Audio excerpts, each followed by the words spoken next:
নলবাৰীৰ চামতাত কলাবেজ পৰিধান কৰি সাংবাদিকৰ প্ৰতিবাদ ৰাজ্যত দিনক দিনে বৃদ্ধি পাইছে সাংবাদিকক আক্ৰমণৰ ঘটনা শেহতীয়াকৈ বুধবাৰে এটা ৰাজনৈতিক দলৰ কাৰ্যসূচীত কৰ্তব্যৰত সাংবাদিকৰ ওপৰত আৰক্ষীয়ে কণ্টুৱা গেছ প্ৰয়োগ কৰাত কেইবাজন সাংবাদিক বেয়াকৈ আক্ৰান্ত হৈছিল উক্ত ঘটনাৰ প্ৰতিবাদৰ লগতে সাংবাদিক নিৰ্যাতন বন্ধ কৰাৰ দাবীত শুক্ৰবাৰে অসম বাৰ্তাজীৱী সংঘৰ আহ্বানত নলবাৰী জিলা বাৰ্তাজীৱী সংঘৰ সকলো সংবাদকৰ্মীয়ে কলাবেজ পৰিধান কৰি প্ৰতিবাদ সাব্যস্ত কৰে নলবাৰী জিলা বাৰ্তাজীৱী সংঘৰ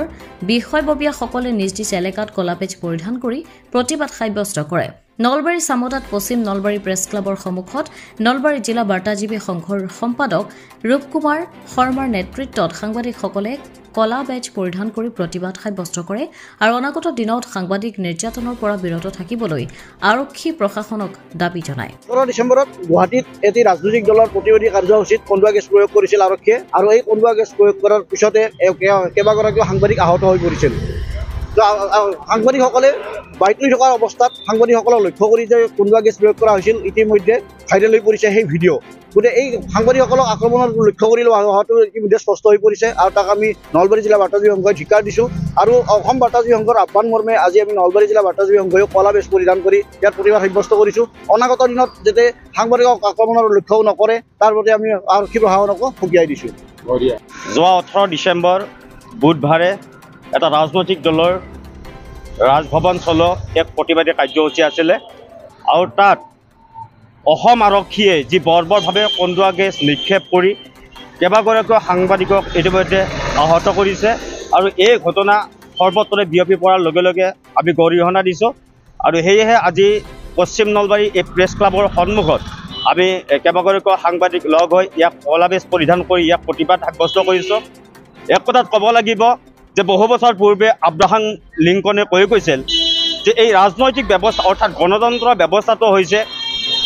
যে আগৰ দিনত আছিল by the people of the people for the people আৰু এতিয়া দেখিবলৈ পোৱা গৈছে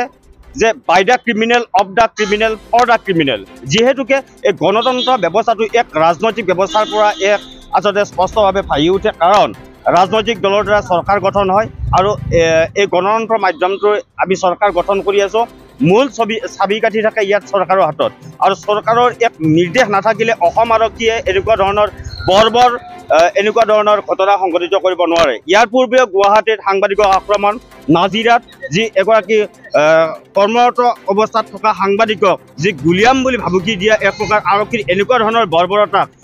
আমি গৰিহণা দিছোঁ আৰু আজি বিজেপি দলে চৰকাৰ গঠন কৰিছে তাত সাংবাদিক জাপিয়াই পৰে তাত নিউজ পৰিৱেশন কৰাৰ কাৰণে কাইলৈ বেলেগ দলে চৰকাৰ গঠন কৰিব তাতো এই সাংবাদিকসকলে ইয়াতে নিউজ পৰিৱেশন কৰাৰ কাৰণে যাব কিন্তু আমাৰ নিৰাপত্তা এক প্ৰকাৰ নিৰাপত্তা ক'ত আৰু সাংবাদিকসকলৰ নিৰাপত্তা এক প্ৰকাৰ চৰকাৰেই হওক বা ৰাজনৈতিক যি দলৰ পৰা চৰকাৰ গঠন কৰা হয় তেওঁলোকে এক প্ৰকাৰ নিৰাপত্তাহীনতাত ভুগিছে সাংবাদিকসকল এই ক্ষেত্ৰত চৰকাৰক কঠোৰভাৱে গৰিহণা দিছোঁ পুনৰবাৰ ভৱিষ্যতে যাতে আৰক্ষীৰ এনেকুৱা ধৰণৰ বৰ্বৰতাৰ সন্মুখীন আমাৰ সাংবাদিকবিলাক নহয় তাৰ কাৰণে অসম চৰকাৰক গৰিহণা দিয়াই নহয় ইয়াৰ পৰা প্ৰতিবাদেৰে আমি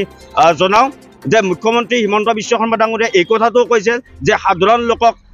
যেনেকুৱা ধৰণে ব্যৱহাৰ কৰিব লাগে আৰক্ষীৰ এই ব্যৱহাৰ অটুট ৰাখিব লাগে তাৰ বিপৰীতে মুখ্যমন্ত্ৰী এনেকুৱা ধৰণে কোৱাৰ বিপৰীতে আৰু সেইখন চৰকাৰৰ নিৰ্দেশতে এক প্ৰকাৰ ক'ব লাগিব ভিডিঅ'ত স্পষ্ট ভাহি উঠে যে কালি সিদিনা যেতিয়া কণ্টুৱা গেছ ব্যৱহাৰ কৰিছিলে একদম স্বতঃস্ফূৰ্তভাৱে এই সাংবাদিকসকলক লক্ষ্য কৰিয়ে এই কণ্টুৱা গেছ ব্যৱহাৰ কৰিছিল তাৰ বিনিময়ত কেইবাগৰাকীও ভিডিঅ'ত ইতিমধ্যে ভাইৰেল হৈছে কেইবাগৰাকীও সাংবাদিক আহত হৈছে এই ক্ষেত্ৰত আন এজন লোক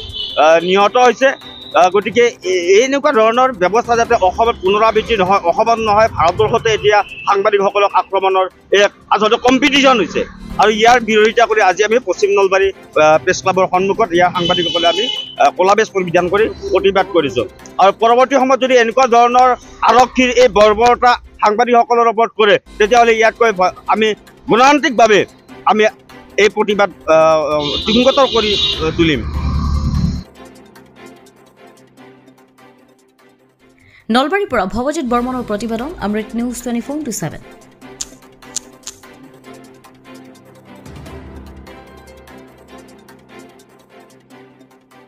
অমৃত প্ৰবাহ অসমীয়া সাপ্তাহিক কাকতৰ ডিজিটেল সংস্কৰণ অমৃত নিউজ সত্যৰ সন্ধানত অমৃত নিউজ